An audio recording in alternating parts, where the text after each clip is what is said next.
Welcome back to the second episode of Data Analytics. Today I'll be getting into what is EDA, what is Exploratory Data Analysis. Touched on this in parts and pieces, but I wanted to do a specific episode where I actually go into it. In the episode immediately after this, I tried to release them at the same time. So immediately the third episode is a practical EDA done using Python. It goes through it really good for beginners. I won't say it's too complicated, other than the Python code being a little bit intimidating for those that don't know how. Remember, I'm building different playlists to make it easier for people to follow and to make it easier for people to understand where we're going. In this one, we're going into data analytics. After this, I'm going to go into the different types of cluster analysis, and we're going to go deeper into that. Other playlists, we're doing building machine learning, and of course, we're doing building data science, where everything is actually stemming from, to make it easier so it's not just one isolated playlist, which can get a bit confusing. Now, when we actually say, what is EDA, right? Exploratory data analysis, when you think about it, right? It's a way, it's a method to analyze, organize, and summarize the main characteristics in data to find insights, right? So this analyze, organize, summarize, right? Another way of describing is there's something called descriptive stats.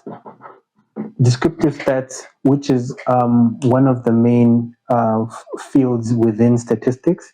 It's the organization, the summarizing, and the visualizing of data, right? And that's where EDA is one of the methods within data science which we use. We normally use the tools, which is Python. I'll get into the tools a bit later, to perform EDA, to analyze your data, to understand, okay, what is the value, what is everything. So if we're actually saying that, right, what are we trying to do? We're trying to extract insight to solve the business problem.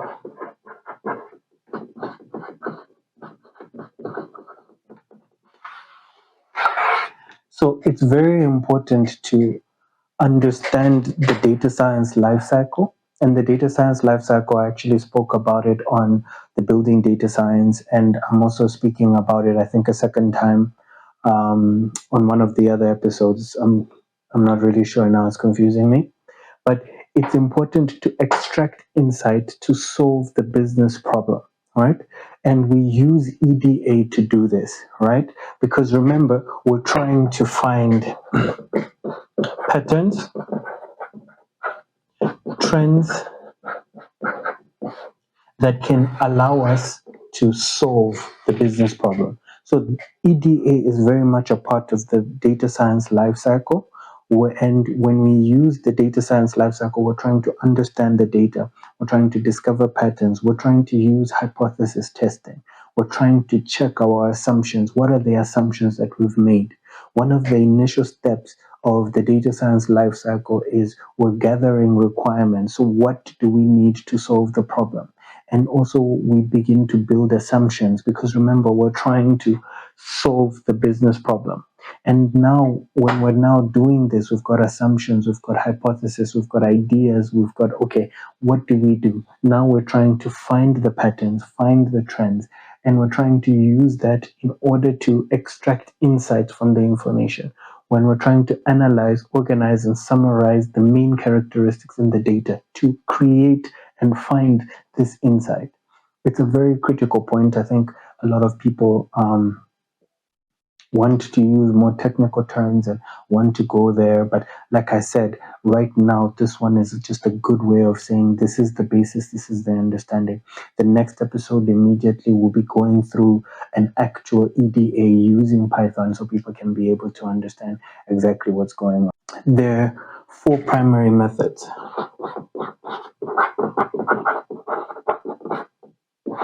Four primary types. Okay, now these four primary types, normally we classify EDA into two subcategories, right? So we normally say, I don't know if which one will be easier. Okay, so let me just say like that. We normally classify it into two subcategories. So we say EDA, so we say univariant, and we say multi-variant, right? And then we break this up into non-graphical, and we break it up into graphics. Then here we break it up into, so that's how we do it. We normally break it up into, again, non-graphical, and here we break it up into graphics, right? So when we actually break it up, it's easier because remember what we're doing now is we break it up into univariant means that there's only one variable. So we're trying to describe the data, understand the patterns in the data. But because we're only using one variable, we're not necessarily looking for relationships. We're trying to describe the data. And the graphics that we normally use to do this, right, is we use things like histograms, bar charts, because this is how we normally bar plots. I think the other one is leaf plots, and which we normally use to try and now show the information which we're trying to understand. Then when we go to the multivariant, right? Here we're trying to understand the relationships between two or more variables. So the information, what type of variables do they have? What is the relationship that they have with each other? And this relationship, we normally use different methods, but we also use statistical methods to understand the relationships. So what are the relationships in that? And then the graphics that we use things like heat maps. Remember, it's easy for people to simply just Google the terms. We use things like group by. We use things like bubble. I think it's called bubble plot.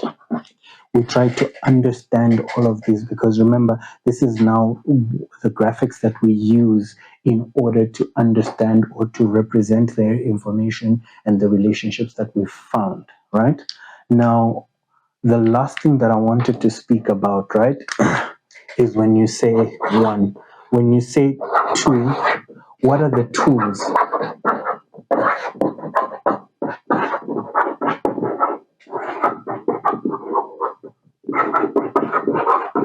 I spoke about it in part. Now, when you say what are the tools that people use, normally we use Python and we use a programming language called R programming language, right? Now, Python is a programming language which is, you could say, is the official language of data science. It's used in terms of building machine learning models, using machine learning model frameworks. Majority of them, or the most popular of them, are stemmed in Python. Our programming language is normally used by statisticians and also data scientists, also to do EDA and do it from a more statistical perspective. Both are equivalent. Like I said, to make it easier, the next episode directly, I'm going to be performing EDA using Python so that people can understand some of these concepts and some of these ideas, especially in regards to the relationships, in regards to the heat maps, the histogram, the bar charts, so people can understand where does this all now get physically implemented. I try not to do a lot of tutorials because people honestly don't watch them. And I normally link to other people because you find other people have done them better, and I don't feel I can do better. If I don't feel like I can do better on something or explain it more in a better way, there's no point in me doing it. It's simply easier to link to the relevant sources. So I think that's it on EDA.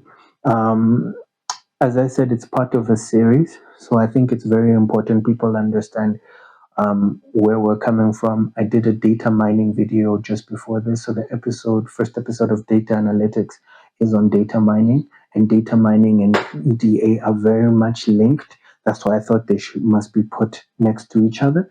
And of course, when you go to the building data science playlist, when you go through that from the first episode, I think to the seventh episode, I think that's the latest episode. It's easier to understand exactly where we're coming from and where we're going and how all of this matches together. Thanks so much, and I hope to see you soon.